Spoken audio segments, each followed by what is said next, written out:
ದೇಶದಲ್ಲಿ ನಡೆದಿನಂಥ ಘಟನೆ ನಾವೆಲ್ಲರೂ ಮತ್ತೆ ಖಂಡಿಸ್ತೇವೆ. ಅದು ನಡೆದಿದ್ರೆ ಆದರೆ ಈಗ ಎಲ್ಲರೂ ಮಾತು ಕೇಳಿದಾಗ ಇದೊಂದು ಷಡ್ಯಂತ್ರ ಅಂತ ಗೊತ್ತಾಗ್ತಾ ಇದೆ. ಆ ಥರ ಘಟನೆ ನಡೆದಿಲ್ಲ ಅಂತ ಕೆಲವು ಮಂದಿ ಬಾಂಧವರು ಹೇಳ್ತಾ ಇದ್ರು. ನಡೆದಿದ್ರೆ ನಾವು ಆ ಘಟನೆ ನಿಷೇಧಿಸ್ತಾ ಇದ್ದೀವಿ. ಯಾವ ಧರ್ಮಗೂ ಗೌರವ ಕೊಡೋದಿಲ್ಲ ಅಂತ ಸಂಸ್ಕೃತಿ ನಮ್ದಲ್ಲ. ನಾವು ಪ್ರತಿಯೊಂದು ಧರ್ಮ ಗೌರವ ಕೊಡ್ತೀವಿ.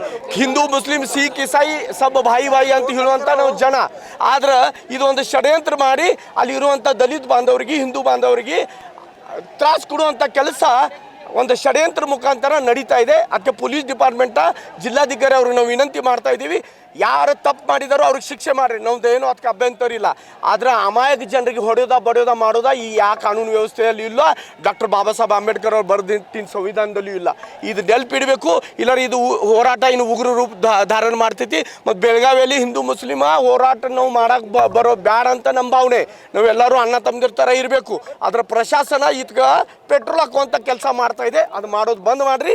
ಇದು ಬೇಗ ಸರಿ ಮಾಡುವಂಥ ಜವಾಬ್ದಾರಿ ನಿಮ್ಮದಿದೆ. ಅದು ಅಮಾಯಕ ಜನರಿಗೆ ತೊಂದರೆ ಕೊಡುಲ್ದ.